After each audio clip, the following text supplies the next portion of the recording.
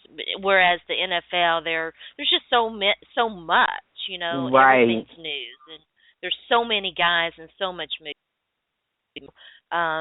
I do think that the NBA has been a lot more exciting lately, due in large part to LeBron and some of the other names that you mentioned, than it is when things are a lot more stable and guys are set in where they are.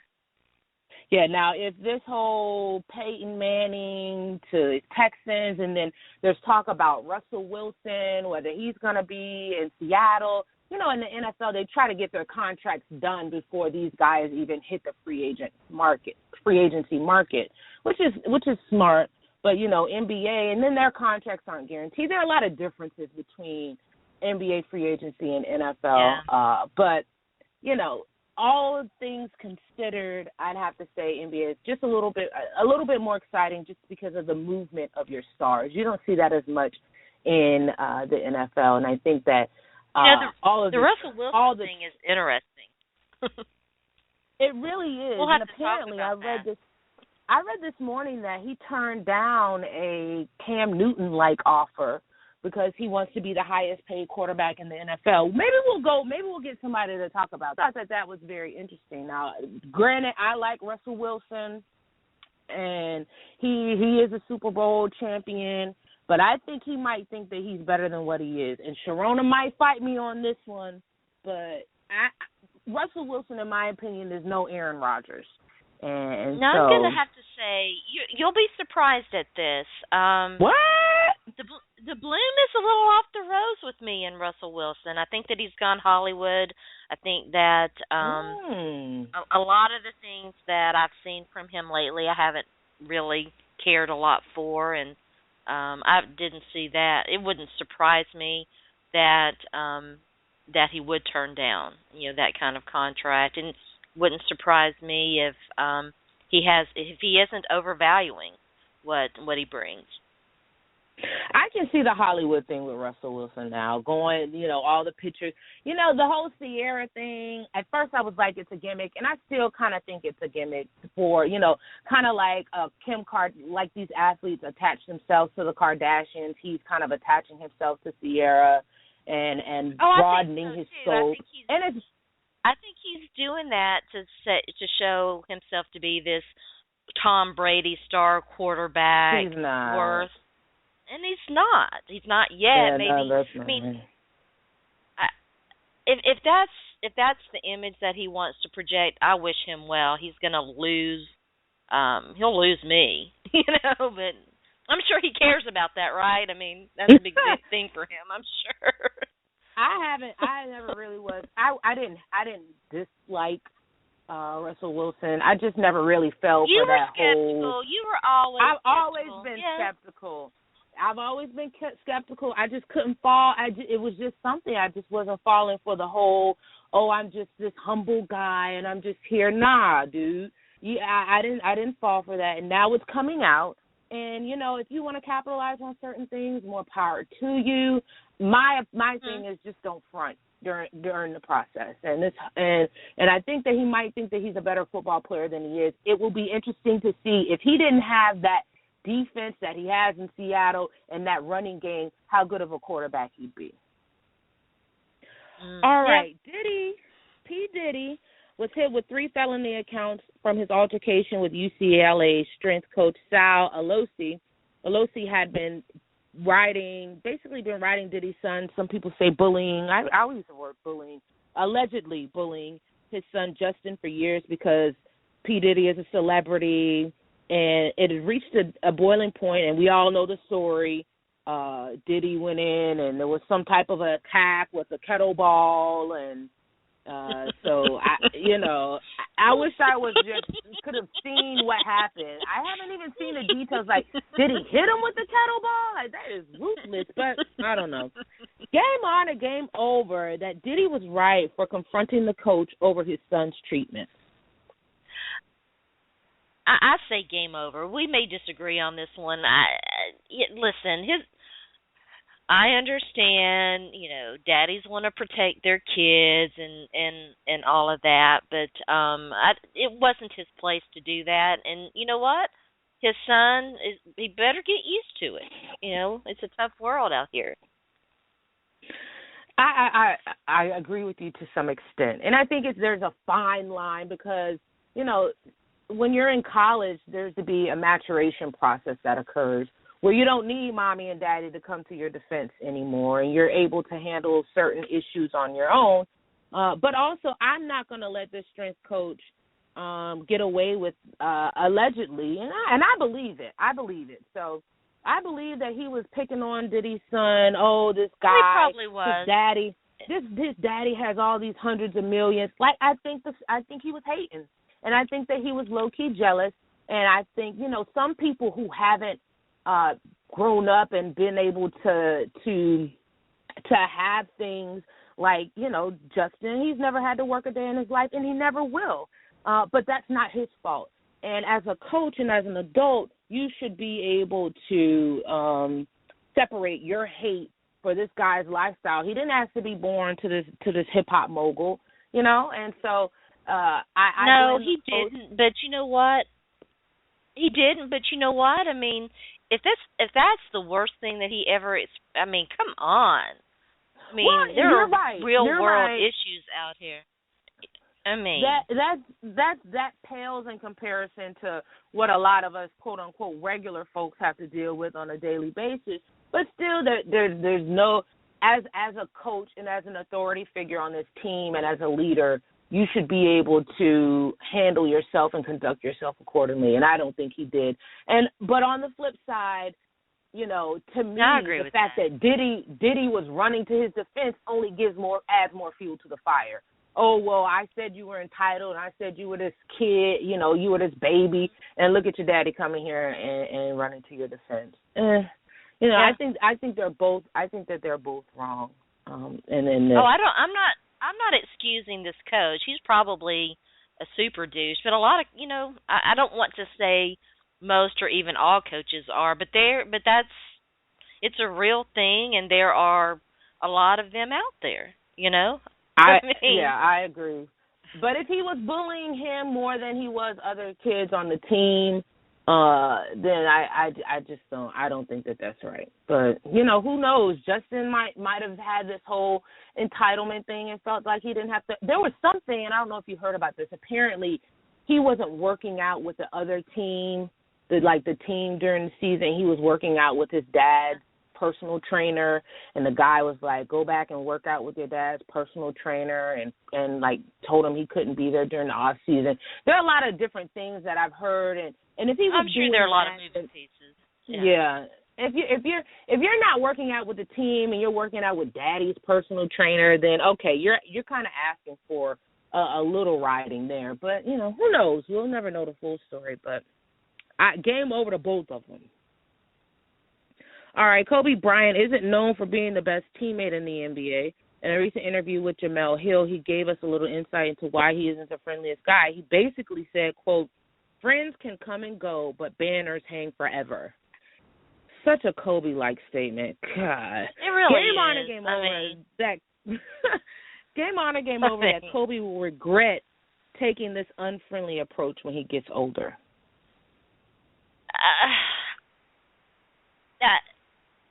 I don't know, but I will say this. Whether he does or he doesn't, I'm not a betting person, but I would be willing to bet that he would never admit it. Will he at some point realize that you don't travel this world alone? Maybe. But I don't think I don't think Kobe has it in him to admit that he's wrong or that he should have done things differently. I don't. That's a good point, Sharona. I'm going to be very candid here. I've never been a fan of Kobe. I respect his game. There's just something about him that I've just never really liked. And that whole, it's just, this is such a typical Kobe comment, and as if, friends, and he didn't say teammates, but Kobe's the one that thinks like, oh, I put all these banners up here by myself.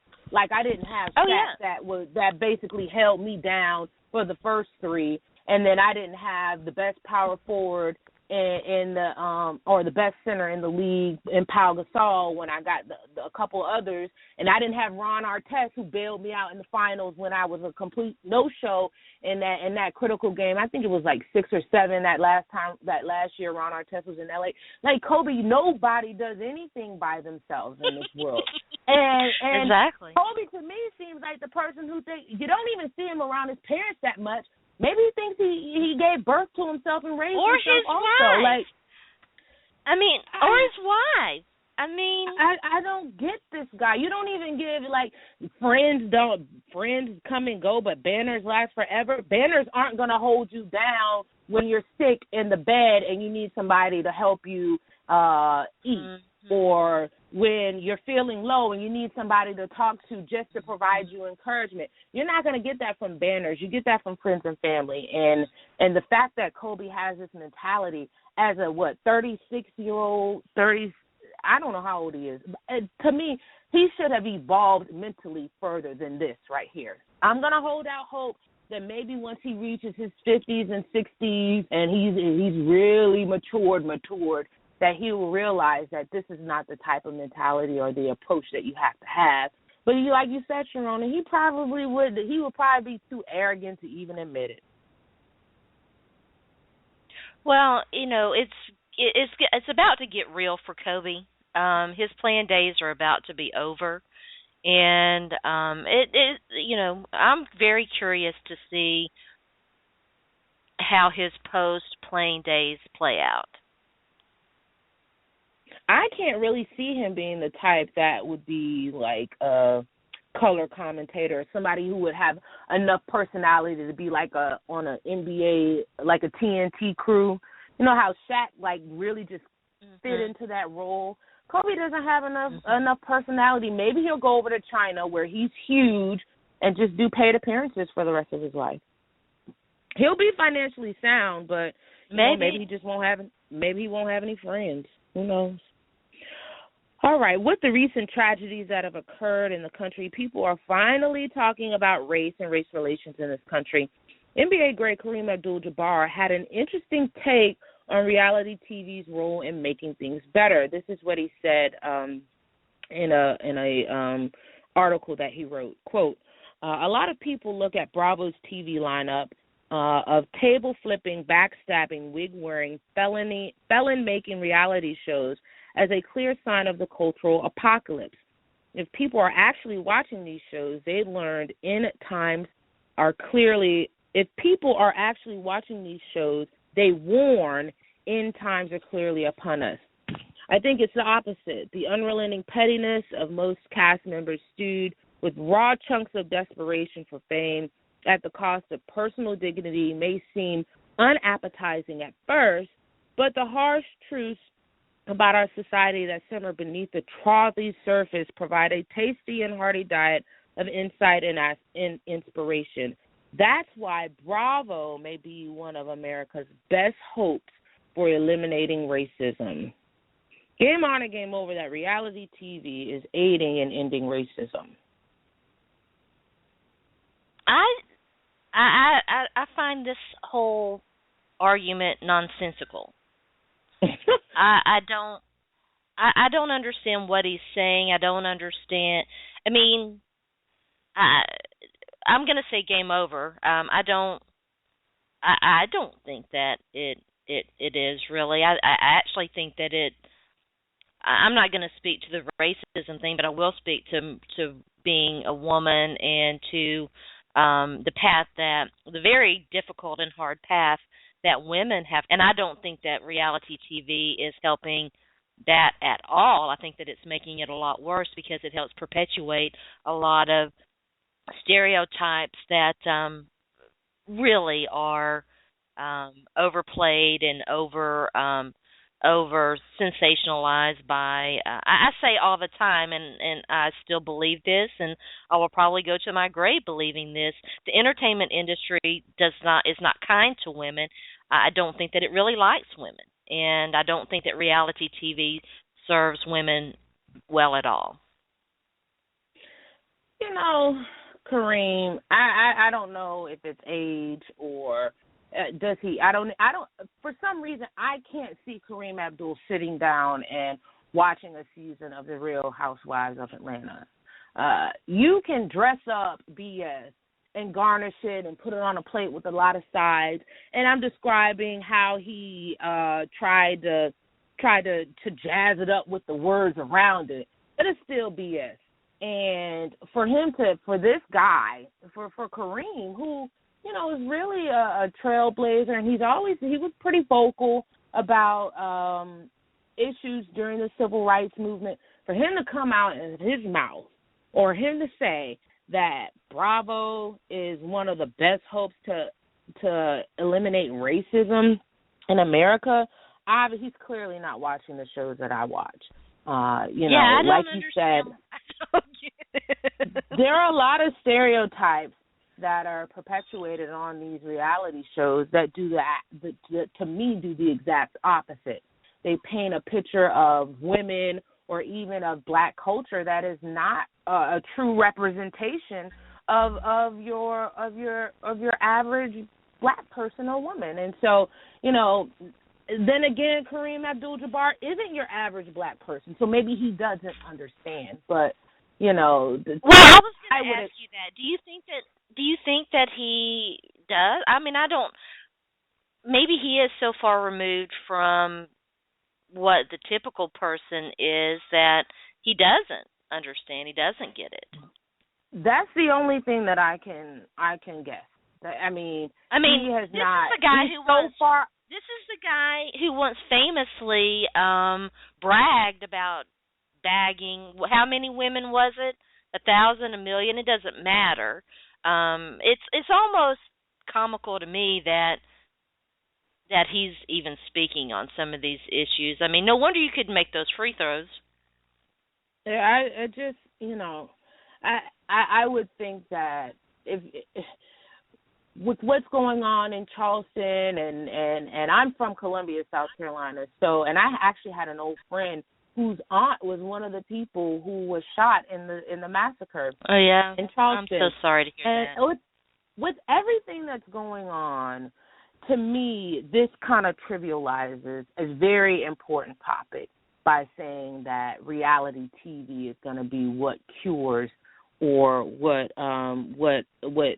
the hope for the elimination of racism. It's going to take a whole lot more than the Real Housewives of New Jersey or the Real Housewives of Atlanta to end something that is ingrained in the very fiber of America. So, you know, Kareem, I'm actually disappointed that he would even insult his own culture by writing something so outlandish. I didn't understand this, and so I had to call him on it. Sorry, Lou Alcindor. All right. After getting drafted to the NBA, several tweets or blog posts came back to haunt a few NBA players. For example, Larry Nance, who got drafted by the Lakers, once called Kobe a rapist on Twitter. Frank Kaminsky, who was drafted by the Charlotte Hornets, said that Charlotte hardly had any fans and were boring. And Bobby Portis, who was drafted by the Bulls, tweeted, F. D. Rose and the Chicago Bulls. He also said that Pau Gasol isn't as good as everybody thinks he is. Game on or game over that these social media faux pas should be held against the players. This is a hard one for me. I'm going to say game over that they should be held against them. However, I mean, we should all be... I don't think that there's a person on social media who hasn't tweeted something or posted something perhaps posted something on Facebook or another social media website, app, what have you, that they have regretted. I mean, we all make mistakes. We're human. I know that I have. I can say that without hesitation because, I've made a lot of mistakes, and I hope that people will forgive me. But we do have to be, I think, careful and cognizant of what we put forth out there, and if they get a little back blow because of it, maybe that will, make them think twice about it. Social media, I take a lot of social media breaks, and I've been taking a lot of time off from social media because while it has its uses and it's an amazing tool and it can connect you with amazing people, it does tend to, I believe, create a herd mentality. And as as these guys see other people tweeting, stuff like this, they fall into the herd mentality of it's cool and whatever to do that. You have to be careful. I'm on the fence with this one, and should it be held against them? Like you said, Sharona, we've all tweeted or put on Facebook some things that might be able to come back and haunt us. Of course, as you get older and you mature, you might think twice about putting certain things out to the public. But then again, I always appreciate people's honesty on Twitter. So I think that these guys learned a lesson the hard way. They learned a lesson about social media and how you need to watch yourself. But there is an art to this thing, and I think that if you're and you can't get off social media totally because as an professional athlete, and even we as journalists, I take breaks too, not on purpose, but just because life happens and social media isn't a priority when life happens. But as an athlete and even as a journalist, it is important to build your brand and get exposure and have people have access to you that are outside of your circle. And social media really is the best way to do that. So if you're a professional athlete, it's almost, mandatory, and sponsors want you to have that type of influence to be able to promote their products or whatever.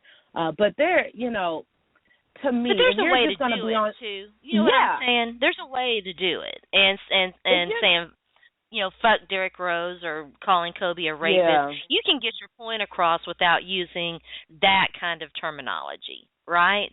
Yeah, they were completely wrong with that. They were completely wrong. That I don't think that was necessary, but I don't want these type of incidents to discourage candor and personality on social media. I think that, there's a way to show your personality, be funny, be honest, and even address issues that are important on social media and show your personality without being offensive to people. And it's an art. It's an art to how to do that sort of thing, but it's an art you have to figure out if you want to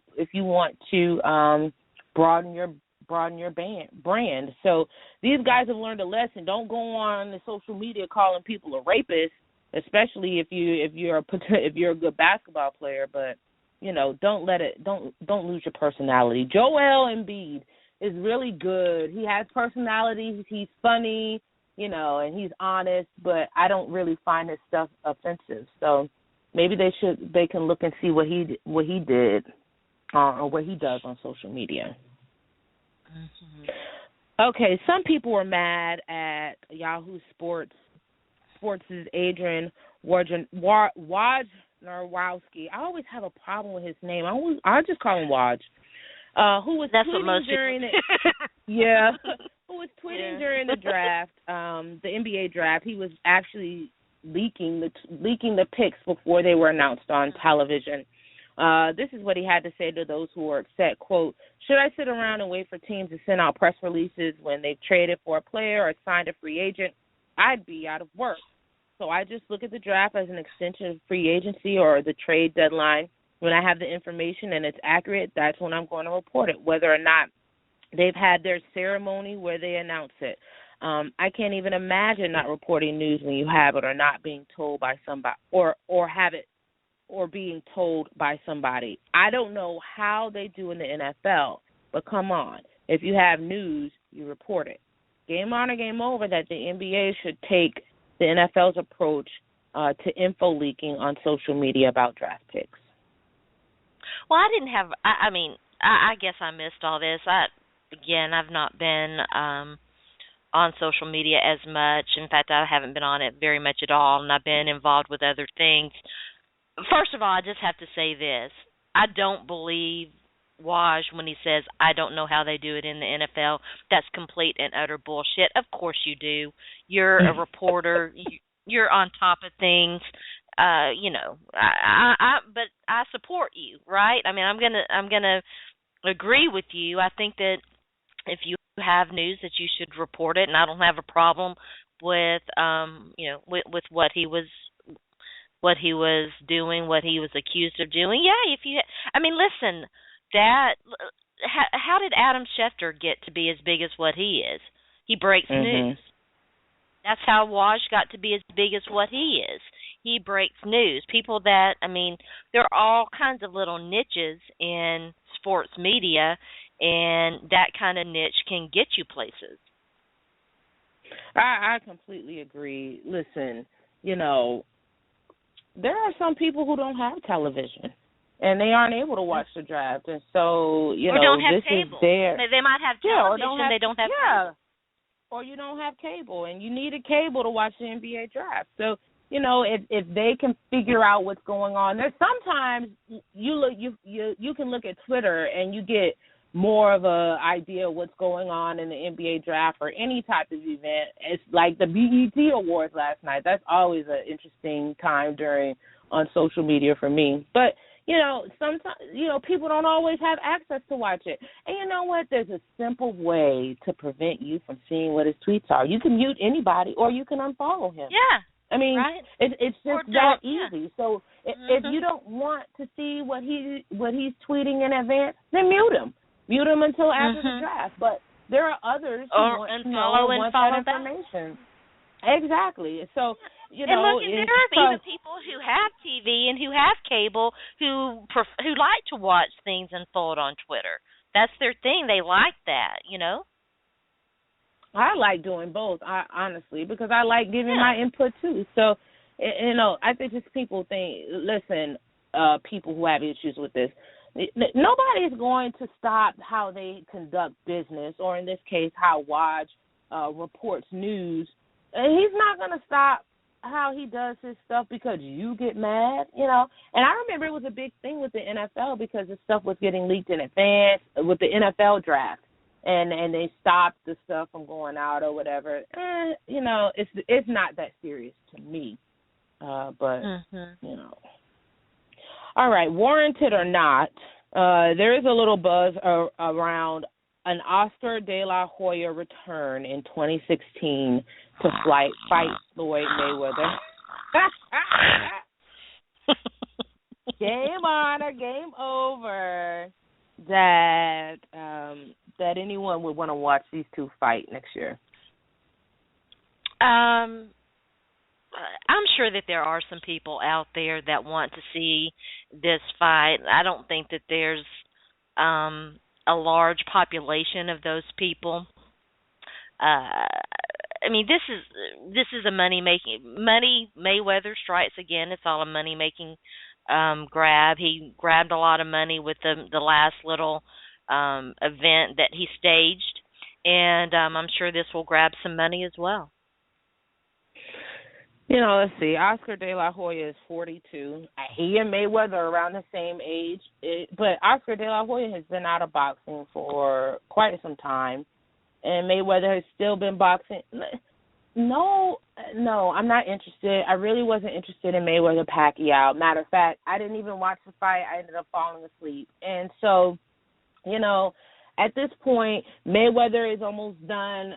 Oscar, nobody is interested in this. This would be it's like watching two people at the senior citizen community get into a fist fight. Like, nobody. Let's please. What I would like the sport of boxing to do is put more of a focus in developing younger talent and giving them exposure. It's really not that fun when you have one guy that makes all the money and one guy that everybody wants to see. I love to see another heavyweight. Like, where are the heavyweights these days? We have a bunch of little guys fighting each other, which is cool, but what happened to the days of the Mike Tysons or the Evander Holyfields, the big heavyweight guys? I think that what is this kind of in a weird spot now. Yeah, what are they going to do when Mayweather is gone? What are they going to do then? Yeah, who's going to? I mean, we've been talking about that for a while. Where are the up and coming young boxers that are going to keep the sport going? You don't hear about them. They don't really exist. I know Adrian Bronner was supposed to be. If they exist. Adrian Bronner was supposed to be kind of like the next big thing, but now he's like the next big joke. You know, he's lost two fights within the last year. He tries to have these Mayweather-type antics, but he doesn't have the Mayweather resume. And so, you just don't – the sport is dying, and I think that they need to do something about it. When you got the golden goose in Mayweather, but after that, you don't really have anything else. The numbers that he generates, though, are crazy. Do you know it was like $1 billion in May that happened in Vegas? They in revenue for that 1 month, $1 billion, and most of that happened. Yeah, crazy. I mean, that's why Vegas has protected him for so long, and that's why the boxing media doesn't report on his transgressions, because he is this big money producer. Well, and in my opinion, that happens in a lot of in all sports, really. Money talks, and so that's what people are after. And Mayweather has gotten away with a lot, and he will continue. Now he's at the end of his career. Lord, I hope he's not like Bernard Hopkins and is fighting like into his 50s. Oh, yeah. Who knows? These guys seem to never know how to really give it up. All right, in a recent interview, go ahead. What were you going to say, Sharona? I mean, I said that's true of all great athletes. Don't you think? I do think it is, and we saw Jordan come back when he was with the Wizards, which, he showed flashes, but he clearly was an old man. And, there's something about having somebody knowing how to bow out gracefully. I think even Shaq might have stayed a little too longer. But when you have these guys, there's so much ego attached to their persona, and when you've been the best at something all of your life, then even when Father Time catches up with you, you think you can beat him too. But what do you say, Sharona? I mean, I think that it's very hard. When we're going to talk about this a little bit in our next segment with Jennifer Eakins and Peyton Manning. It's hard to hang them up, I mean, it's hard to yield the taste and the smell and the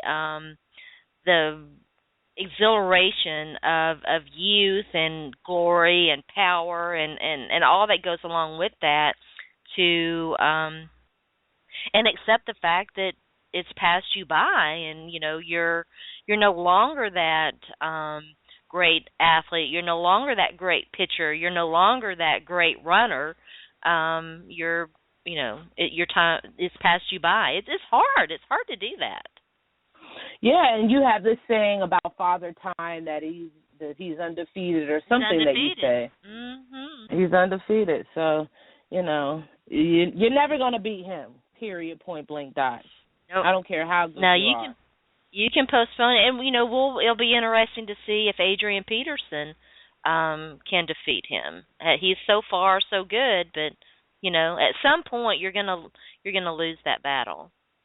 Speaking of, and I said this, speaking of Father Time, another person who I think is defeating it is Serena Williams. I have been astonished at what she's been able to do at her age. I think she's 33, 34, 32. Like I was going to say 32, but you're right, yeah. Yeah, she's between 32 and 33, I think, or 32 and 34. And she is still at the top of her game, and she is annihilating girls who are, nearly half her age. And what she's been able to do is remarkable. And I always consider this in the back of my mind. 33. I think that she's the greatest female athlete ever. I think she's definitely the greatest female athlete of our generation. And I had a discussion about who was the best athlete of our generation on Back Talk, my show Back Talk, and she was in the mention. There were a lot of great names that we talked about, but she's still doing it, still doing that thing. Yeah, and it's and I try to reconcile this whole debate about if she's the greatest female athlete ever. And really, could she be in the usually we separate the athletes between male and female, but I think she deserves a respect where, she, like you said, Sharona, best athlete, as you say, I can see her being the best athlete of our time. Kobe might be up there. LeBron James might be up there, too. LeBron was on the list. Kobe wasn't on the list. LeBron was on the list. Bo, of course, was on the list. Right. I said it was Bo, and I still think it's Bo. But what she's been able to do, you have Jackie Joyner-Kersee, you have Billie Jean King. They were great. Martina Navratilova. Yeah, Martina has been good, but I don't think that they were able to play at the level that Serena's been playing at for as long as she's been doing it. It's absolutely amazing what she's been able to do. Chrissy Everett played for a long time. She wasn't on our list, but she had some longevity. Was she number one though? I think she was.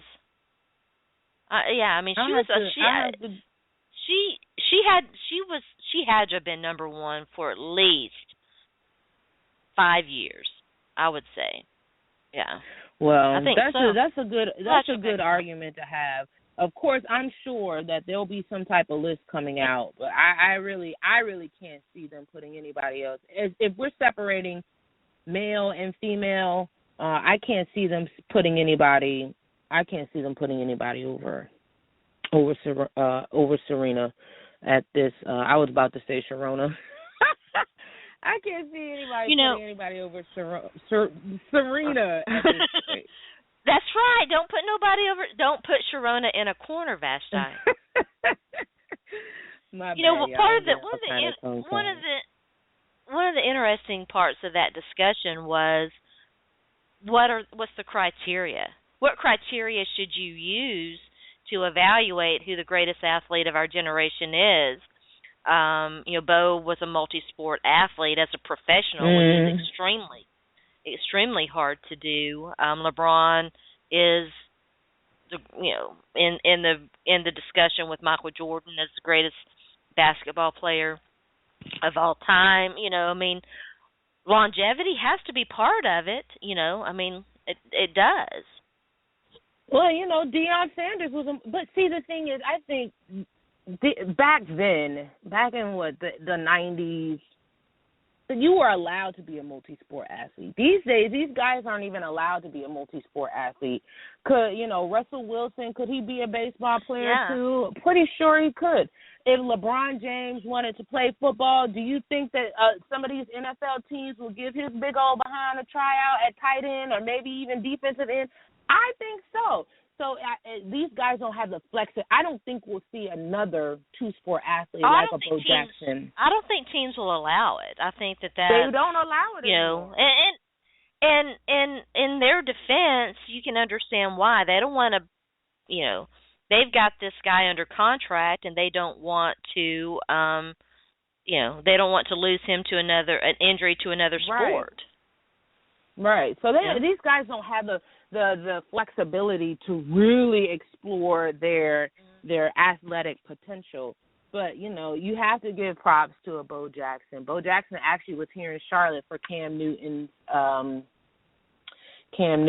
kickball game within the last couple of weeks. He had some choice words for Cam Newton haters. He said, basically, you try to get your fat self off the couch and do what these guys do every Sunday. So it's so typical. I always like it when the old school people really are able to be candid about how they feel. Except for Kareem when he's talking about racism. I don't know. What? That made my head hurt. Kareem, get it together, please. All right. Kareem, you done been screwing too many women back in the day. Lord. You screwed your brains out. In a recent interview with Sports Illustrated, Coach K admitted that he has a secret social media account to check on what his players are posting. Game on or game over that all coaches should do this. I don't know whether all coaches should do this. I suspect there are people who monitor social media accounts, whether it's coaches or interns.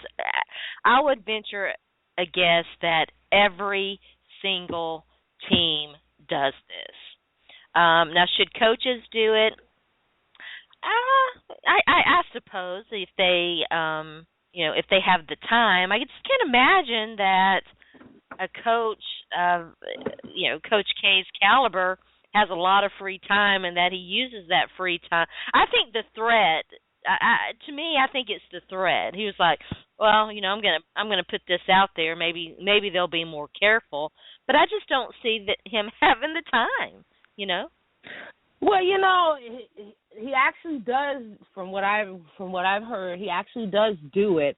It's like, and Jaleel Okafor admitted. He said that they know when this was the funniest thing. He said we know when he's lurking on social media because the font on his phone is so big that we can see what he's doing.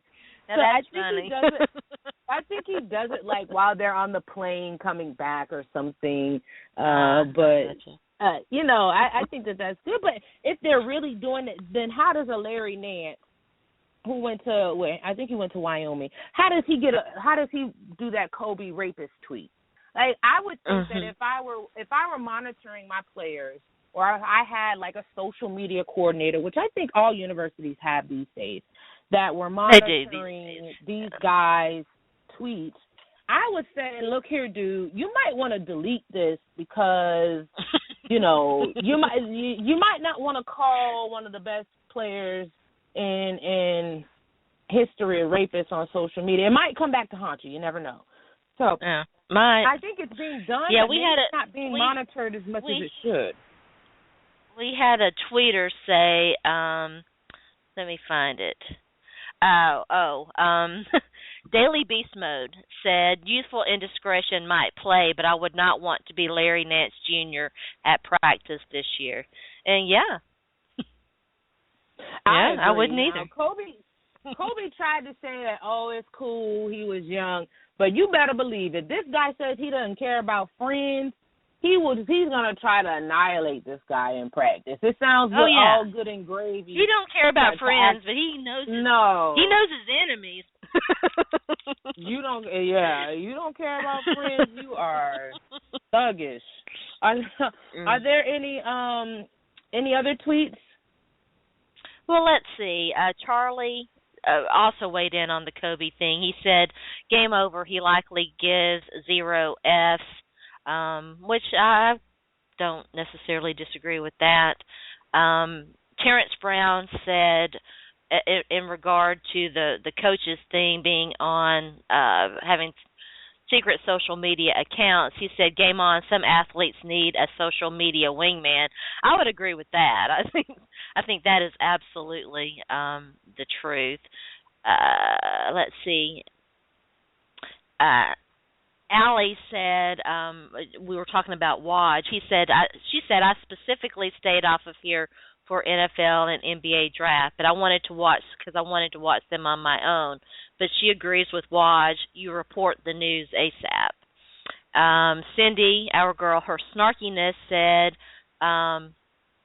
in regard to the Coach K question, she said, game on, it's smart, so he doesn't get blindsided by info.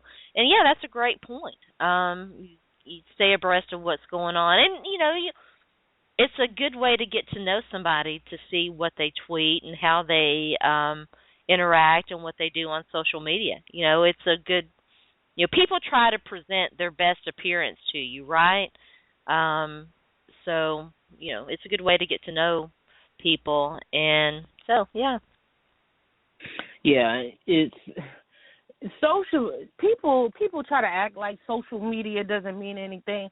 Social media tells you a lot. You can learn a lot about people on social media. You can, and people will judge you based on social media. Look how many people have lost their jobs because they are honest on social media. In this behind I call them keyboard gangsters. Yeah, these keyboard gangsters. Go ahead, Sharona. I was just going to say there's a really interesting book out right now. There was an article talking about it. I don't know if you remember this, Vashti, but there was a woman who tweeted something about very casually, and she obviously didn't put a lot of thought into it, about she was going overseas, and I think it had to do with AIDS and something. While she was in the air flying, it became a big thing on social media. She was a PR person, as I recall. And when she landed, she found out that she had been fired. And there's a book out that talks about this, and that talks about how, the outrage cycle on social media can be very interesting, and it's a really I have to try to find the article and get. I'm going off memory, which is always a bad thing for me to do, but the article itself was very good, and it was very enlightening.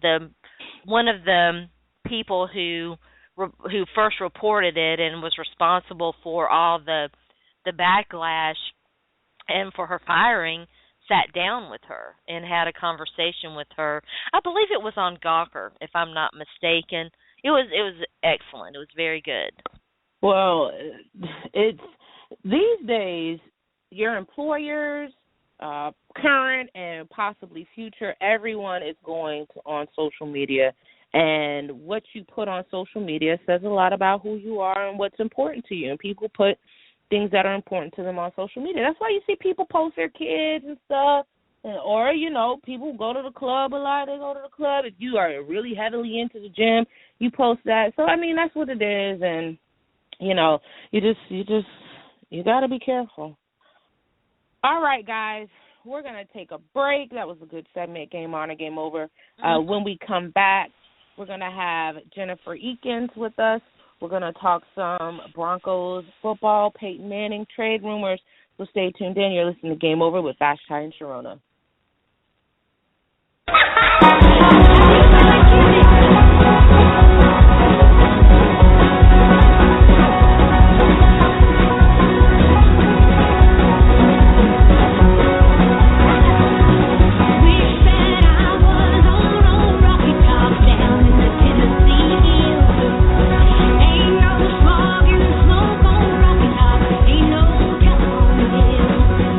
Now once I had me a man on Rocky Top.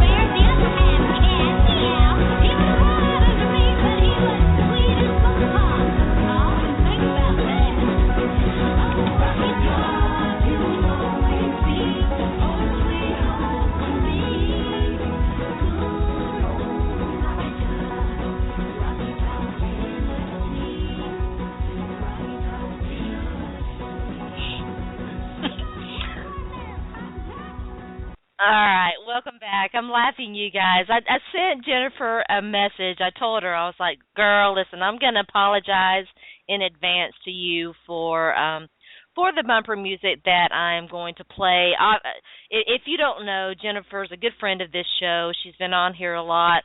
She is a Georgia Bulldog fan. We still love her anyway, even though she obviously went to the wrong school in the SEC East, and chose the wrong affiliation there. But I'm very excited to talk to Jennifer. I haven't talked to Jennifer in a long, long time. We haven't obviously we haven't done a show in a while and haven't had a chance to talk to Jennifer, but there are some very interesting things going on with the Denver Broncos and in the SEC. So I'm very anxious to get her thoughts on the Peyton Manning rumors, the what the Broncos did during free agency, what they did during the NFL draft. We'll get her to talk about that a little bit. And then we're going to have some SEC talk, some SEC East talk. I had to give her a little bit of an introduction there with the Rocky Top. We'll get Jennifer in. See, Sharona, I missed it. I missed it completely. I didn't know. I was like, Sharona playing hit music today. I'm not used to this. So I'm glad you explained it, because I didn't listen, guys. I am from North Carolina. I went to UNC Charlotte. We didn't even have a football team, so I'm not one of those SEC enthusiasts, although I am from Columbia, so I know the Gamecock fight song. But at Rocky Top, thanks, Sharona, for letting me know, because I had no idea what that was. That was the Dolly Parton version of Rocky Top. So I had to poke Jennifer just a little bit with my school, my alma mater's theme song there. So we'll get Jennifer in here in just a minute. So you guys didn't have a football team. Go ahead. I'm sorry. Go ahead. I was just going to ask you what sport was big. What sport was big? Oh, at UNC Charlotte. We had our college basketball team was really good. Henceforth, my love. But while I was there, we went to the NCAA tournament a couple of times. We had an NBA lottery pick in Rodney White. He was a bust, but he was really good in college. So college basketball is huge. And of course I live in North Carolina, so college basketball is huge here. And in South Carolina, of course, college football is big there, but I just never really got into that because, you know, my mom did not go to my mom didn't go to USC. So all of my friends are really into South Carolina ball and SEC football.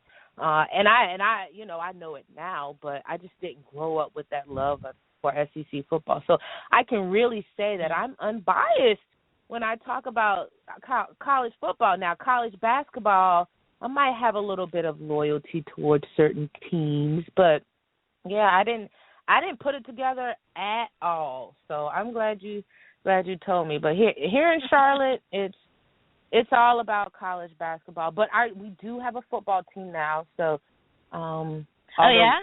Okay. Yeah, we have a football team now. What is your school mascot? What are they called? The 49ers. So we're the 49ers, and we're in Conference USA. So, you know, a lot of people don't know about UNC Charlotte because everybody always thinks about UNC Chapel Hill. But I think now they might have about 20,000 students now. It's a large school. Conference USA it may not be the SEC, but it's a formidable conference. And so, yeah, they got a football team once I left, which sucks, but it's cool. I was going to ask you about the whole Peyton Manning as we wait on Jennifer. Were you shocked by those rumors or not so much? Well, you know, I think that I'm very interested to get Jennifer's opinion on this. I talked a little bit about this last Wednesday night with Zach on Going for Two. It strikes me that this is a power struggle. You know, Peyton Manning was brought in by John Fox and the former coaching staff for the Denver Broncos. It's a new year. It's a new era. Gary Kubiak is the coach now. Peyton thinks of his teams as his team. I think most great athletes do. Mm-hmm. We're seeing that. We're seeing that with LeBron and David Black right now. Yeah, right? yeah. So that's a good comparison. It strikes me that there's a power struggle going on. Now, did the Denver Broncos explore trade opportunities while there were still negotiations going on? Possibly. My thing is, I think that a guy like a Peyton Manning deserves a little bit more respect than that. And maybe, but then again, this is sports, and we always expect. I think that the players get an unfair shake if a guy leaves, like LeBron, for example, or any other, even football. It doesn't matter, but fans expect that these players have a sense of loyalty to their team and their city and all of this when it's not returned, and it's really business. And these rumors just reminded me of that. If a guy like Peyton Manning, who many consider as one of the greatest to ever do it, and with what he basically revitalized that Denver Broncos team, with what he's been able to do, and what he has done, for him to even be mentioned in trade rumors, and I'm sure he didn't know about it. They didn't call him and say, look, Peyton, we're going to explore these trade rumors. There's no loyalty in professional sports, and if you didn't know it then... No. Well, and I think Peyton understands. Peyton's a smart guy. He knows the lay of the land. Obviously, there were ongoing negotiations. The Broncos wanted him to reduce his salary. Ultimately, he did, maybe not as much as they wanted. But we've got Jen on here now. Jennifer, I want you to know that I love you and that Rocky Top was all in love. Oh, is that? See, I missed you. I guess I was on hold somewhere else. I don't know, maybe your other show or something. But I was on hold somewhere else. And yes, I'm glad I missed Rocky Top because I cannot hear one note of that song. It makes me cringe. I can play it for you again. I'm good. I'm good. It was the Dolly Parton version. Oh, all right. Still. Well, we've got Jennifer Eakins on with us now. Jennifer covers the Denver Broncos, and you missed my introduction. I said that you were a Georgia Bulldog fan and went to school at Georgia, but that we loved you anyway, and we forgive you for your terrible choice. I'm just messing with you. So, Jennifer, we were talking a little bit about Peyton Manning. Very anxious to get your thoughts on that. But before we get there, let's talk a little bit about the Broncos off season. Give us a quick rundown on free agency, and then we'll talk about the draft a little bit. All right, sounds good. Free agency, this year was different. I mean, the last few years they kind of did the whole big splash, bringing in big guys. Yeah. This year they just kind of brought in a few older veterans, not a lot of money. The one thing that's kind of notable, they brought in Antonio Smith, who's, a veteran defensive lineman who played for Wade Phillips in Houston for a long time, and he is now facing child abuse charges. That is kind of... I was going to ask, I thought that he had some charges. Yeah, he's got... Yeah. I'm not sure the exact extent. It's kind of strange. They made it, when it came out, it kind of just... They said it, and then it kind of went away, and no one really knows exactly what's going on. I know people around here are kind of convinced he's not going to end up playing. So I don't know exactly what the extent of the charges are. I don't know what. I don't know. Somehow they've kept it pretty hush hush. But I know he's not. He wasn't at OTAs, and so he. I guess we'll see if he ends up at training camp. But I know. Some of the media around here are pretty convinced he's just not even going to end up here, which that's sad. He would have. Obviously, they haven't released him yet, right? No. He is still a member of the Broncos. He wasn't. He wasn't at OTAs, and I don't know. How the investigation is going. I'm not really sure what's going on there. I know he went back, I believe Kubiak and company were just like, look, go back to Texas and do what you need to do, and then, figure it out. Well, they've got some young talent. They've got some young talent there. Was he going to be a big part of their plan? No, I mean, he would have just probably provided some good depth, I would think. Their defense is great. I mean, the defense is not really an issue this year. It shouldn't be, at least. They added some good pieces, and they already had. I mean, a solid defense, and with the addition of a few draft picks, and the defense should be really solid. He would have been a nice, depth filler, nice, if people get hurt, to have him around. But as far as free agency, that was really it. I mean, they signed Owen Daniels at tight end because they lost Julius Thomas. Yeah. And so they signed Owen Daniels, which once again he has he's I believe been with Kubiak everywhere he's been. Yeah. Between the Texans and the Ravens, so. He's being mentioned a lot as a sleeper tight end for people because he does have that familiarity. Peyton does use his tight ends a lot, and so yeah. Yeah, and then Julius Thomas is gone, and so they also have that. They drafted a tight end that was supposed to be phenomenal, and then they lost him for the season. I believe it was an ACL. No, so that was Jeff Howerman was his name, and that was their third round pick. So he's now gone already.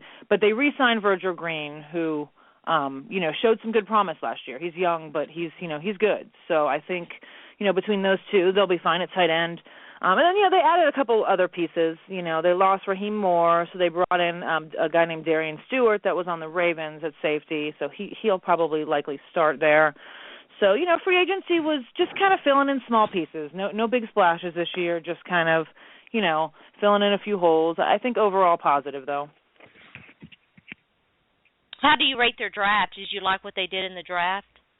I did. I thought that, their first-round pick, Shane Ray, there were some question marks on him, and he fell, and I think he's going to be great. I mean, he's going to add, some things at linebacker that, that they'll need, and I think their second-round pick, at the time, it was kind of like, okay, but then they lost Ryan Clady now for the season, so their second-round pick was Tyson Brallo from Colorado State, and he's going to be fighting for a starting spot here. So I think, their offensive line is by far the biggest question mark on this team, no doubt. And so I think that, Tyson Brallo is now actually, going to end up, it depends on what happens, obviously, at training camp. He's going to be in competition with Ryan Harris, a couple other guys there. I mean, really, right now, their offensive line is at one huge question mark. I mean, Luis Vasquez is probably the only guy that is tight at right guard, and everybody else is just kind of, I don't know. We're going to have to see what happens. It's all going to be, battles at training camp, which is not what you want, your whole line being up for grabs, but that's kind of what, where they are. And the rest of, they also drafted Max Garcia, who's another rookie that's going to be fighting for a spot in that offensive line as well. I think he was the fourth pick. And then obviously, like I said, Jeff Howerman was a good pick at tight end, but he's already unfortunately lost for the season. But overall, I think they had a good draft. I mean, Elway is, coming into this season, people were really questioning, his drafting ability. I mean, he hasn't really, each year there's maybe one guy that's, been all right, and then the rest of them are kind of end up, So I think this year, we'll see. But so far, people are giving him good grades, and I think hopefully, it'll pan out, and, 3 or 4 guys might actually end up starting. So we'll see how that goes. Hey, Jen, this is Vashti. Hi. Big news last week. Peyton Manning and these trade rumors, were they true? Were they not? What have you heard about them, and do you think it was some sort of power play on the Denver Broncos' part? No, I think that I think they are true. The person that broke the story, Benjamin Albright, I actually know him personally, and he's extremely legitimate as far as his sources and what he does. He would never have put that out there unless it was true. So I do believe that for sure. I do think, from what I've heard, there were preliminary talks, and it was before Manning signed with the Broncos. Again, it was before he signed his restructured deal. And it was before the Texans signed Brian Hoyer. So it was kind of during that phase. And I think what it came down to is that Manning wouldn't have gotten the money. I mean, the Texans didn't have even the restructured money, which was the $15 million, which was basically a $4 million pay cut that he took. The Texans weren't even offering him that. So he ended up saying, I don't know how real the talks really were, but I do believe they existed. Whether it was one phone call or one, talk over a drink, I don't know. But I know it, I believe that it happened in some capacity. And I think, around here it's not, I don't say I don't blame them, but, some people are kind of ready for the Osweiler era to begin. A lot of people are very frustrated, with the way the last 3 years panned out. And I think, especially last year, granted, it came out later that Manning was hurt for a quarter of the season and nobody really knew.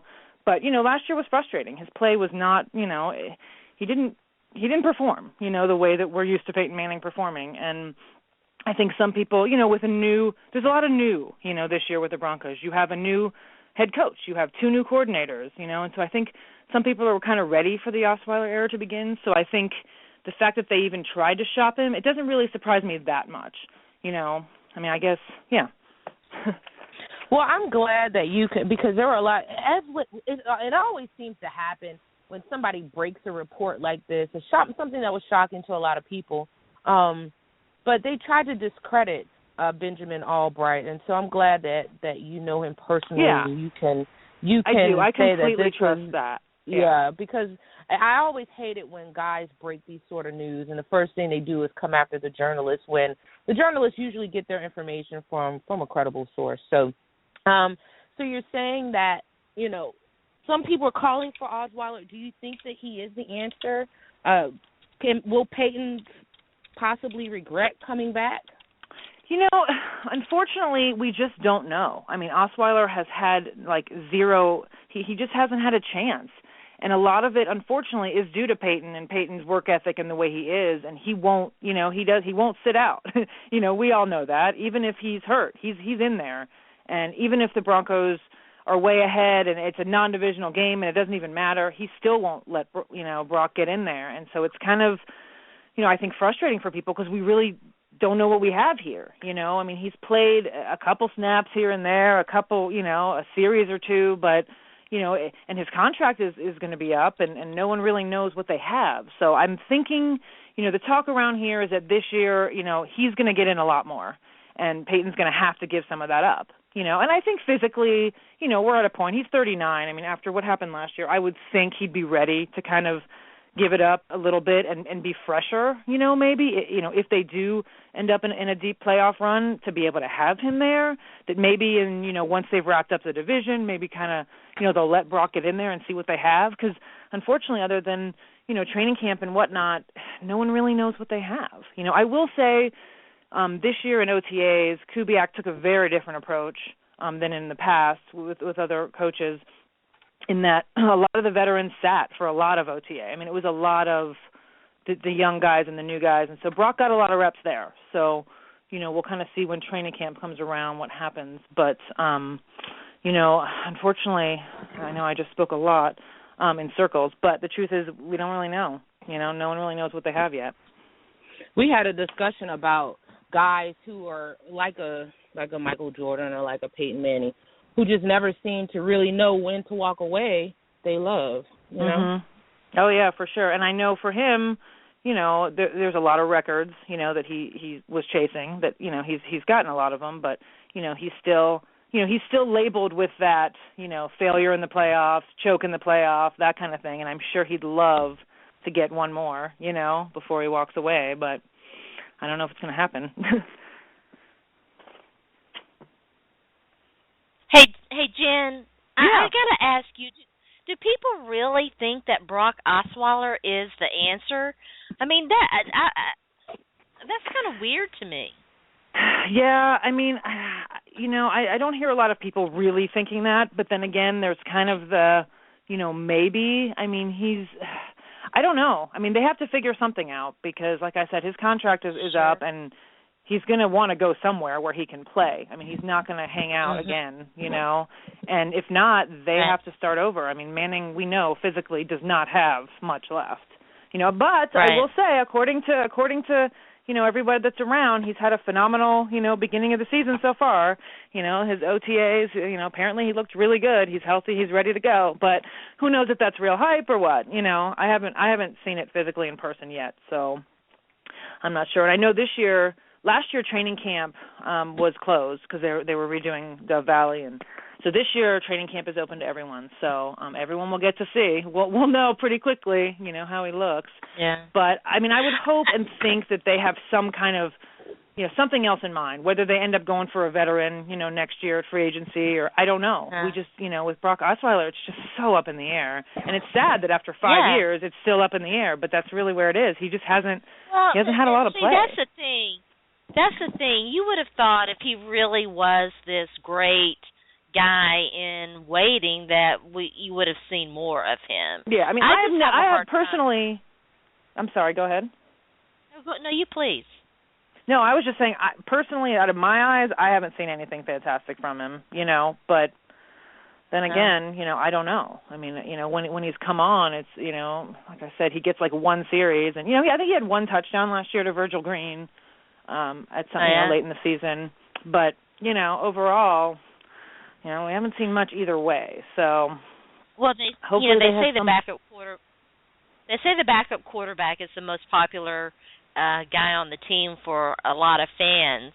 Maybe, but to me, is a healthy Brock Osweiler preferable to an aging legend like Peyton Manning? I don't think so. Which is why Manning is back. Which is why they're still paying him $15 million, and he's still coming back. Right. They also have another guy, Zach Dysert, who is right.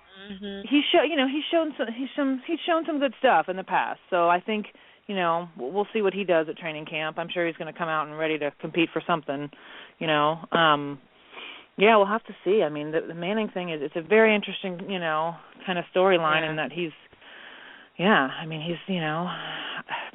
last year was very frustrating for a lot of people. Not only Broncos, but fantasy. He killed my fantasy team personally, Manning. So, we'll see what he shows up with this year. I didn't draft him last year, and I did the year before, won a championship, which was great. So I was, so right. So what are the expectations for Peyton Manning this coming season, and then what are the expectations for the Broncos? I think Manning, like we said, I think he's, supposedly he's healthy and he's ready to go. And, he's learning a new offense, which to him, from all the, the quotes and all the press conferences so far, he's super excited about it, because he's a football nerd. He loves it. So he's rejuvenated, he's re-inspired, so he says, to kind of, he's been going through the motions for years. I don't want to say going through the motions because he's very, his work ethic, and he's very regimented, and he works a lot at it. But he's known it. He's known the same offense it's the same offense he was running with the Colts, really. So this is a whole new thing that he's learning, and so he's, according to him, he's super fired up about it. So, hopefully that'll kind of breathe new life into him and the offense. And, the one thing, like I said earlier, the offensive line is it's rough. So, we'll see if the duct tape and the Band-Aids, will kind of hold. But there's an exciting. Go ahead. Peyton's kind of infamous for helping his offensive line because in the past, at least, he's been one of the better quarterbacks at getting the ball out quickly. Right. So you've got that, and then you've got, C.J. Anderson and Monte Ball is healthy, and so you've got, a good running back tandem there, and, he still has all the receiver weapons. Of course, Demaryius Thomas is still holding out, so that's a whole nother, issue. He's still, he wasn't at OTAs, and, they franchise tagged him, but he still is not, he still hasn't shown up. So, hopefully they get that done. Because, you've got him and then Emmanuel Sanders, and then Cody Latimer is ready to go this year. So I think the offense should be, other than the line, and we'll see about that, good to go, and their defense is solid. I think, I think the Broncos will. Now, granted, the other teams in the AFC West have gotten better, but I still think they'll come out of that division pretty easily. And then, once again, it's the same. They have to meet the Colts and the Patriots and all of that. So, but I think the playoffs should be in the cards for the Broncos easily. I do. And so you think that they? Yeah. So you think that the Broncos, the expectations are for the Broncos to make the playoffs again this year? For sure, yeah. I think they should, yeah. I think the expectations are definitely to win the AFC West. Maybe not as handily as they have the last 3 years, but I think that they'll come out of that no problem. And then, of course, after that, who knows? It really depends, of course, on, what happens with the Patriots this year. They're kind of up in the air, and then the Colts are going to be good, unfortunately. And so, but I do think the expectations around here, it's interesting because you have a whole new coaching staff, but yet they all are very familiar with each other. You have Kubiak, and then you have Rick Dennison, and then you have Wade Phillips, and they're all very familiar with each other. So I think it's not kind of as simple. Usually you think, oh, wow, new coaching staff, they're going to have bumps and all that. I think it's going to be pretty seamless, and I think these guys, they're excited, they're rejuvenated. The end of last season was so frustrating, and you had Jack Del Rio and Adam Gase both had one foot out the door. I mean, that team didn't even show up to that playoff game, and it was so unbelievably frustrating for everybody involved that I think everyone's kind of rejuvenated and excited. And I think this team, should easily get out of the AFC West. And then after that, we'll see. Let's finish up with some college football talk. I want to get your opinion on the SEC and the SEC East. Do you think that Alabama is the presumptive leader still in the SEC? Probably. I know it's hard to admit that. It is for all of us. I mean, I think so, unfortunately. Saban is Saban, and they somehow, find a way to get guys, their recruiting is insane, and it's just like one after another, it's like a seamless switch, They never seem to have a rebuilding situation, and it's frustrating, of course, for the rest of the teams in the SEC. But unfortunately, I think so. And then I think the East is, the East is kind of interesting. I think the East, I'd like to think it's anybody's game, other than Vanderbilt, Yeah, it's been up for grabs for a while now. Georgia's always going to be strong. But Georgia's had a couple of years where their off seasons have been rather, to borrow from my theme song, rather rocky. Do you think that is Mark Richt has to be safe, right? But don't you think that Georgia has to do better this year? Yeah, they do. Last year was a severe disappointment. I mean, they had 3 losses. What's crazy is they had 3 losses and they still ended up 9th in the AP poll at the end of the season, which was kind of crazy. Yeah. But I think this year, it would be a disappointment if they had, as many losses or even really any, I would say. They have a fairly easy schedule from what I think I saw. I know they have 4 out of 5 starters back on their offensive line. They have Nick Chubb, who's, possibly the best running back out there. Their quarterback issue, their quarterback left. So right now there's, a competition between 2 guys. And then I just read, actually, that there's a 3rd guy that just transferred from UVA that's kind of in the mix. So, we'll see there. But, Rick, it's interesting. I mean, there's sometimes they say he's on the hot seat, sometimes he's not, and I don't know. It's hard, It's kind of like, a Peyton Manning type situation where it's like, he's overall, he's had an excellent record, but there's just disappointment here and there, and it's like you don't get rid of, I'm not calling him a legend, but you know what I mean. You don't get rid of somebody with that much talent, and then he's pedigreed, right? And I guess for me, I was going to say, like, as on a personal level, as like a Georgia fan, he's the best coach, that they've had since I've been around. I mean, I was at Georgia during the Ray Goff era, and they were horrible.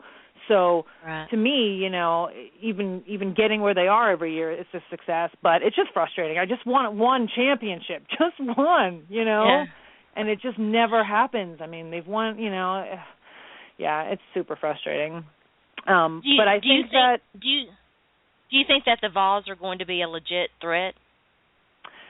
I always see them as a legit threat. I do. I mean, because they do seem to have Georgia's number.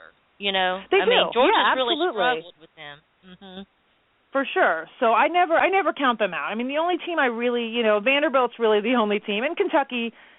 Sometimes Kentucky has a good squad. Sometimes they don't. But I think, between South Carolina, Tennessee, and then now, Mizzou, I mean, I feel like anybody can take it, really. Interesting.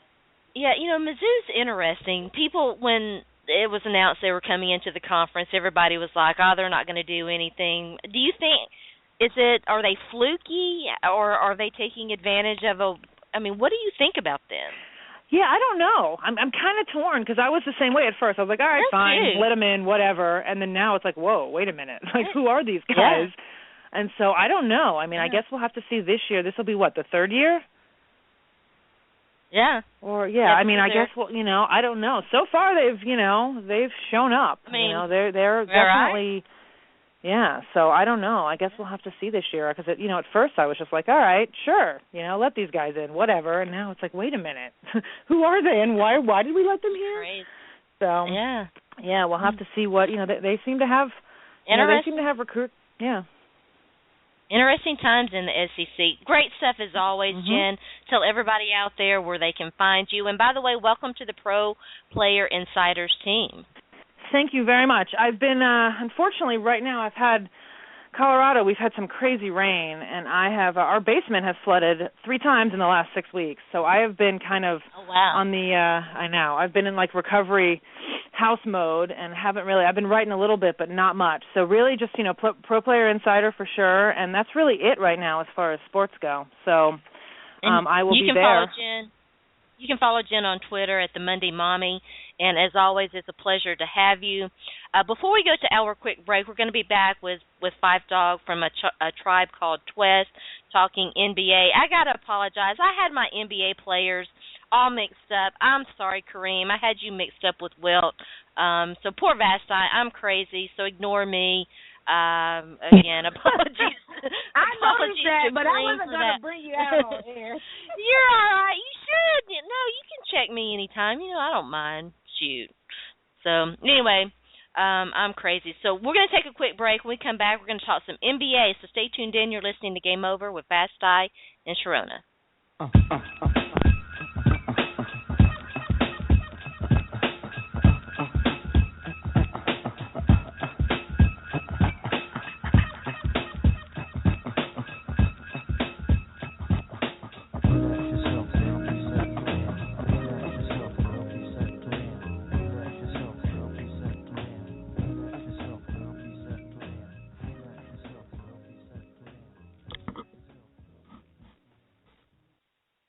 All right, welcome back. You are tuned in to Game Over with Vashti and Sharona, and we are joined, as promised. Number one, I love that song. Number two, we have Phife Dawg from a tribe called Quest on the line with us. Phife is calling in from the West Coast, so I always have to give him extra thank you. Oh, no, is Jen in Denver, Sharona? Yeah, Jen, no, you know what? I think Jen is in Colorado. I'm not sure she's actually in Denver. I think she's outside of Denver. But, yes, she is in Colorado. Well, thanks to both of them. But thanks, Phife, for calling in from the West Coast. How you doing this morning? I know it's early. I'm good. Everything is cool. That's good. Y'all, you got to understand that Phife and I can talk on the phone for like a couple hours just about basketball and stuff that's going on. We had the NBA draft. I haven't been able to chat with him about what he thought about things, so we're going to talk to him now. What did you think of the draft, and who was your draft winner and your draft loser? I thought the draft was cool.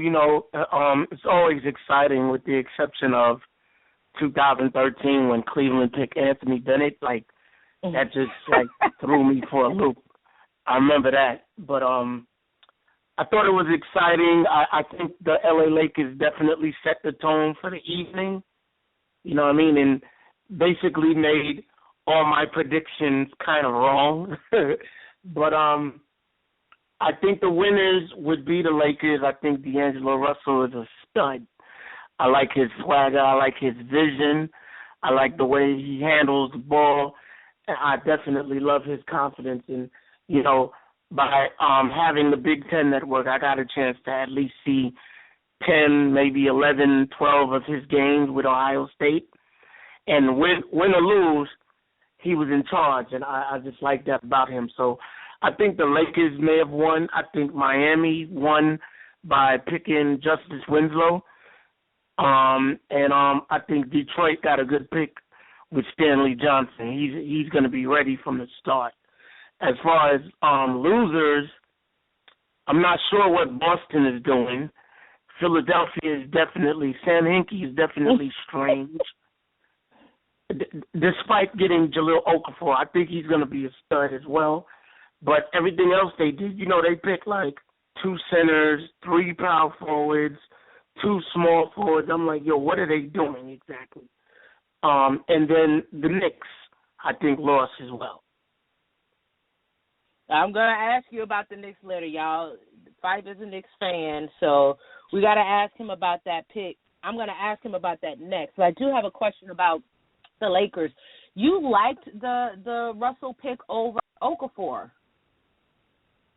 Well, the only reason is because I felt like there were other big men they could get later on in the draft, and then possibly via free agency. You know what I mean? So I thought it was possible that D'Angelo Russell could go to L.A., but I really thought Sam Hinkie was going to do anything in his power to make sure that the Knicks didn't get D'Angelo Russell. But I was actually surprised, but I thought it was a good idea that the Lakers went and picked D'Angelo Russell. That did set the tone for the draft because I thought for sure they were going to go with Okafor. And then Philly, they have like 8 centers on their roster. I really am very confused. Mm-hmm. They have talent if Embiid could ever play, and they can get these young guys off, away from injury. But it's confusing. Are they trying to use them as trade bait? I don't know what's going on with Philly. But you mentioned the Knicks. You are a Knicks fan. Most people were not happy when Phil picked Kristaps Porzingis, if I got to pronounce that correct. I'm guessing you didn't like the pick either. You know what? It's not so much that I didn't like the pick because they're telling me he can be the next Dirk, and let me tell you, he better be the next Dirk multiplied with deadlift strength and Pau Gasol. I don't want to see another Andrea Bargnani, Darko Milicic type of deal in New York City. That's not going to be a good look for Phil. We did not pay him $12 million or more because he basically looked the fans in the face, pretty much Carmelo and everybody, and said, yo, we're going to be able to run with the big dogs, not now, but right now. Now, I knew it was gas, but this is just ridiculous because it's definitely going to take Porzingis 2-3 years. I mean, I heard he could shoot, but his body, he's skinny like a rake. You know what I mean? So it's going to take a minute for his body to get correct. I mean, I know he could shoot, he could run the floor, so forth and so on, but has he taken a Rick Mahorn type elbow to the ribs yet? You know what I'm saying? So I really don't know what to expect with him. I would have rather a Justice Winslow, a Stanley Johnson, or even a Frank Kaminsky before picking him, even though a Frank Kaminsky would seem high for the 4th pick. You know what I mean? But at least I've seen them play in college. I haven't seen this kid play other than the footage that they show, and you and I both know they always show good footage. They never show the weaknesses compared to the strengths. They always show the strengths. So I really don't know what to expect with this kid. At least I saw Frank Kaminsky's growth at Wisconsin. You know what I mean? Yeah, I get you. I agree. 4 would have been high for Kaminsky. Actually, I thought that we're going to talk about the Hornets and Kaminsky in a minute. I thought that the Hornets might have been a little reach with them picking him, but that Phil Jackson is gonna sink or swim with this pick, and it could be one of those situations where you pick up another Euro guy, and with the draft, you're taking chances regardless. You never know who's gonna be a bust or who is gonna be an all-star. But like you say, when a guy plays overseas, it's a different game, and there are more questions because we haven't seen him. And it's like you said, it's a different game. It's more finesse. And even though they don't play like they did in the 90s and the 80s in the NBA anymore, it's not as rough. It's still more physical than what it is in Europe. And this guy is really thin, and he's gonna have to have a tough skin going to New York. But did you read that he said that he learned about American culture by looking at World Star Hip Hop? I could care less about that. Like, honestly, yeah, I did hear about that, though. But, yeah, that just irks me even more to hear that. I know. I'm like, come on. I figured you would enjoy that one. Okay. We're still on your team. I read this morning that they Please don't say it. You already know the Knicks are possibly going to pursue Jeremy Lin again. What are your thoughts, Phife? Oh, God. I just threw up in my mouth a little bit. Just a little bit. Just a little bit. Because guess what? I mean, like I said earlier, we didn't pay Phil Jackson all that money to go back and get Jeremy Lin. That's just the most ridiculous. If they really did that, it would be so ridiculous. Because guess what? Jeremy Lin is a decent point guard. He's not a great point guard under anybody's imagination. You know what I'm saying? He's okay. Let me ask you, what did he do? Everybody talks about what he did for New York back then, which wasn't much because he only played 30 games out of maybe 60-something. He hurt himself. Right before the playoffs, he was at least 70% able to play. He refused to play, knowing that Shump went down with an injury during the playoffs, and then tried to get a bunch of money during free agency, and Houston just happened to pick all that up. Okay, what did he do in Houston and L.A.? Nothing. He hasn't done a thing in either place. Not only that, when he was in New York, he got exposed against every time they played against Miami. Mm-hmm. Hence the reason why he didn't want to come back in the playoffs against Miami in the first round. He couldn't get that ball over half court against Norris Cole and Mario Chalmers. So why would we go back and get him? For what? Unless he takes a huge pay cut and he's coming off that bench. That's the only way I can see we going back and being interested in Jeremy Lin. Honestly, I don't want to see him in a New York uniform, even though we really have nobody at this point. But that's how bad I don't want to see him in a Knicks uniform. I think Jeremy Lin has been perpetrating a fraud ever since he had those good few, a few games where he shocked everybody. Yeah. And, anybody can have a good few games, but can you put together a good season? Or can you put together a good couple of seasons? And so Jeremy Lin has been eating really well off of a good string, a 3-game string. And and he knows it. And so that's why I think he didn't play when his weaknesses were exploited, because that's taking food off his table. You got to remember, this guy went to Harvard. He's no dummy. So he knows I'm going to continue to play to my strengths to make it seem like I'm better than what I am, and so that I can continue to eat. And then, you got to look at the business side. Basketball and the money in China and the people in China are big, and he's big in China because, he's of Chinese descent. So, I don't know. I wouldn't understand it. I think, and let me ask you this, I'm really starting to think that maybe Knicks fans expected too much from Phil Jackson. This is a role that he's never been in before. Well, yeah, part of it is that, but it also escalated when he said we're going to be able to compete now, especially being in a relatively easy Eastern Conference. So he's going to have to take a lot of the blame as well. I mean, I hear they're looking at DeAndre Jordan. I don't really see him leaving the Clippers, although they have the reports that he doesn't get along with Chris Paul.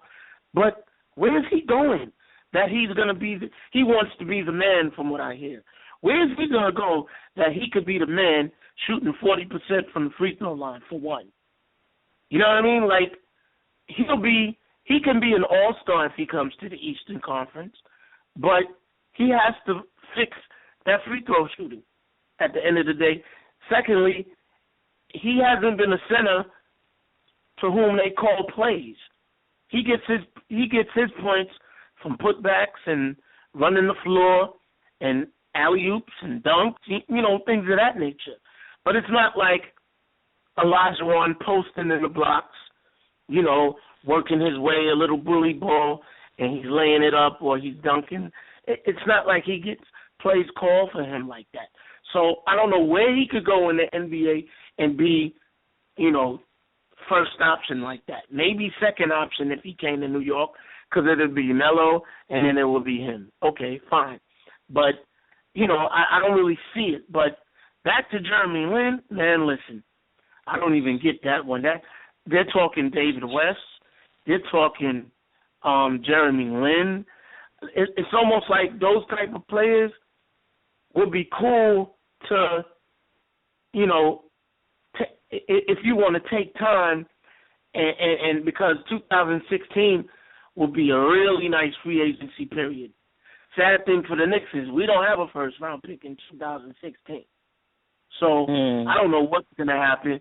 Phil has to make major moves next month, or else it's curtains for him. I don't care about those 11 titles. It's curtains. One more quick question, and I'm gonna let Sharona get her. I just had a brain fart. I'm sorry, guys. Go ahead, Sharona. I remember it.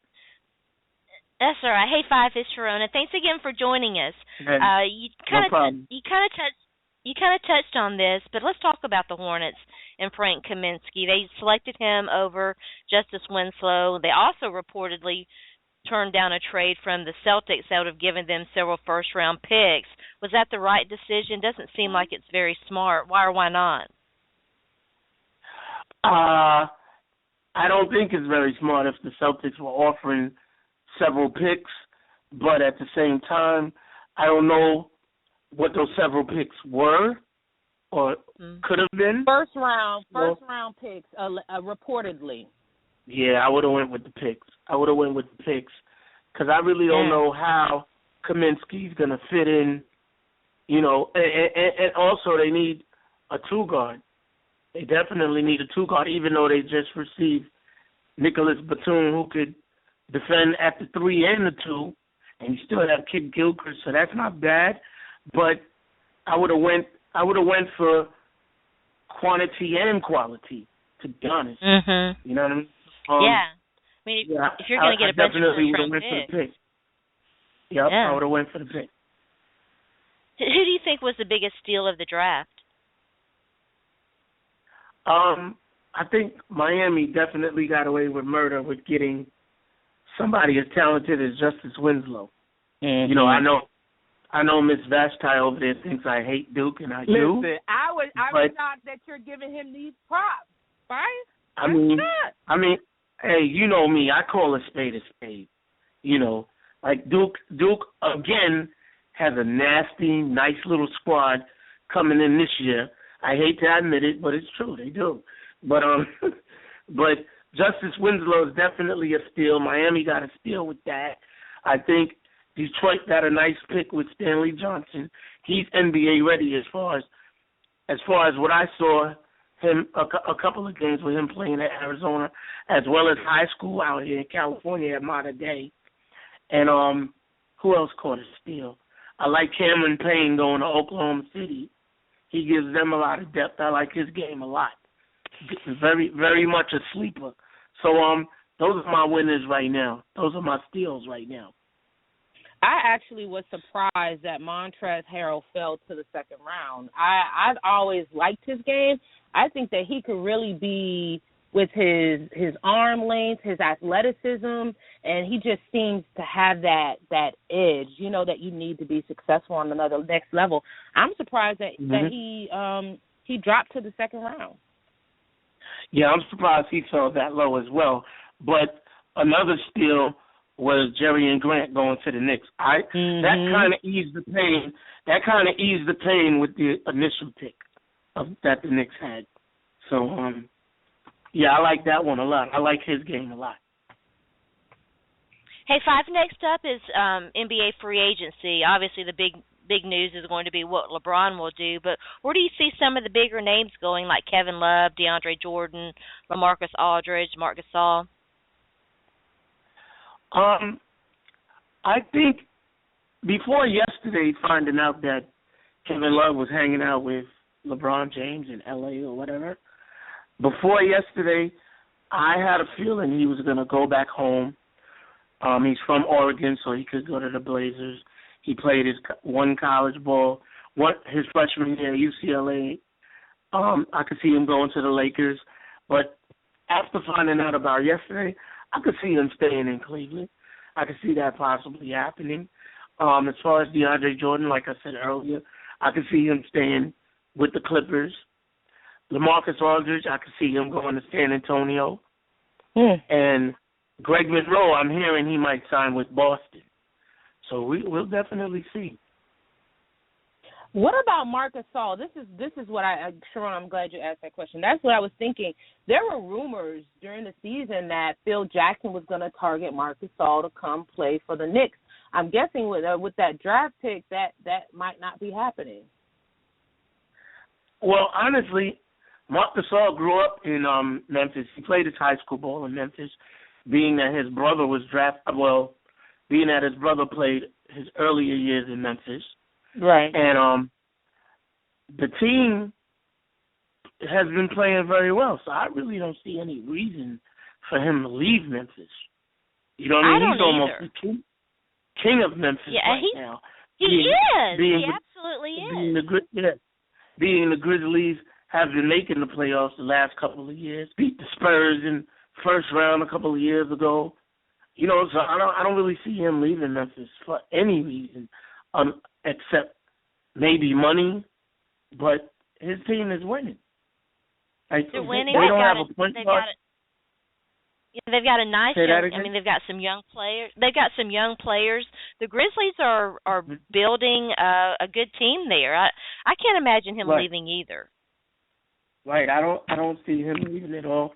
I think Phil is in trouble come free agency. I really do, because I don't see anybody coming to New York with the rate they're going. But Phife, it's still New York, and the organization may be a mess. The Knicks may be a mess, but you can't beat that market in New York. It's still the city of lights. Yeah. It's still really, it's the largest market in the world. You can't beat that.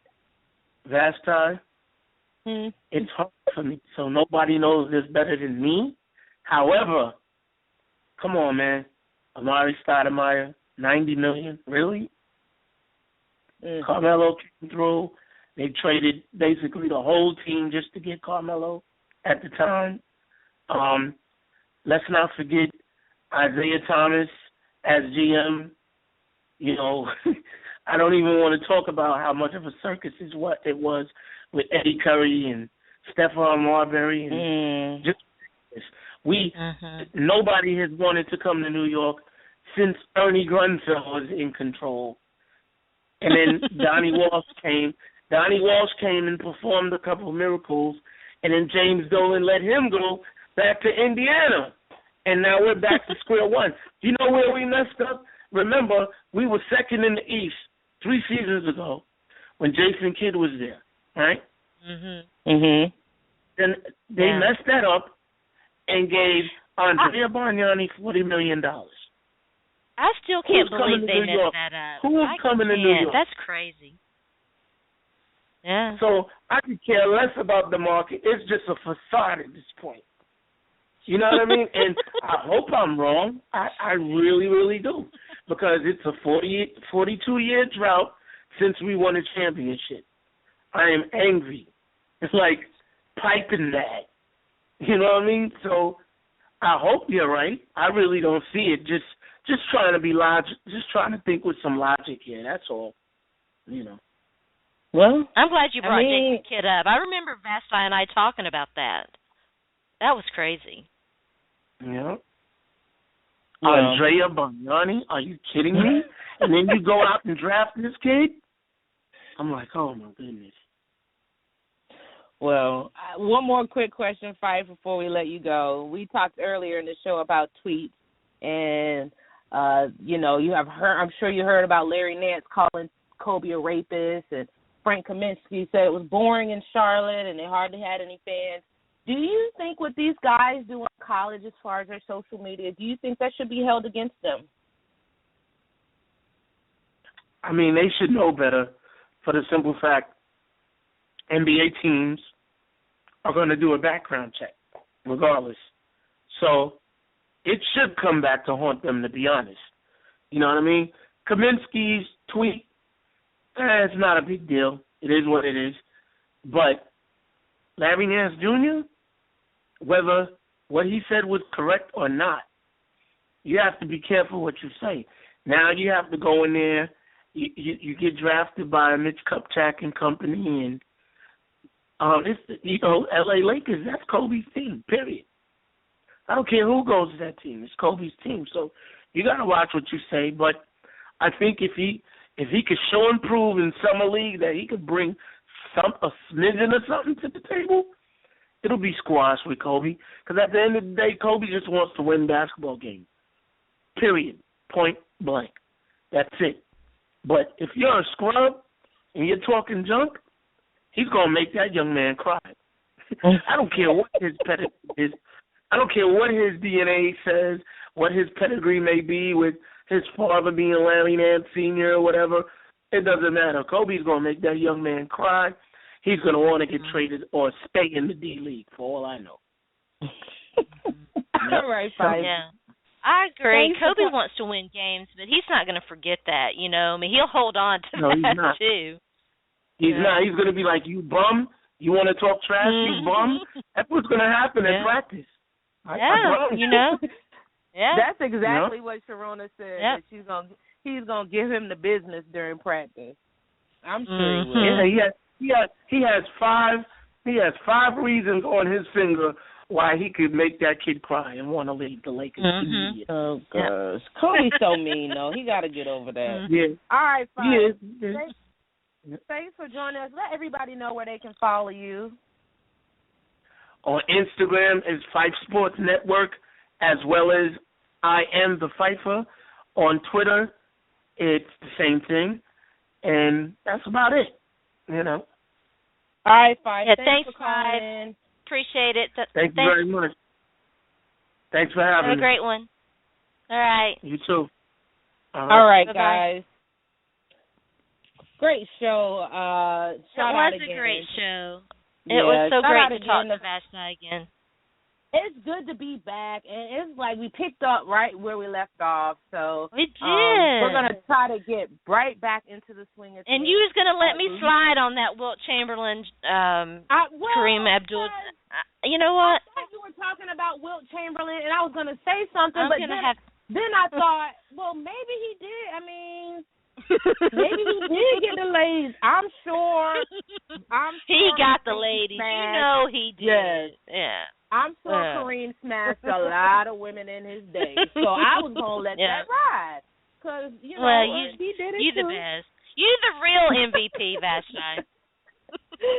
All right, guys. Thanks again to Jennifer Eakins and Phife Dawg for coming on. Shout out to Sharona. We're going to try to keep this up once a week. Make sure you follow the show on Twitter at Game Over Sports. We post our Game Over topics there, so you can get in on the action. Follow me on Twitter at VashtiHurt, and make sure you check out my website, CarolinaBlitz.com. Sharona, take us out. All right, you can follow me on Twitter at Sports by Sharona. Not sure if we'll do a show on Friday. If not, we'll keep you guys posted on when we're going to do our next show. Thanks for tuning in. You've been listening to Game Over with Vashti and Sharona.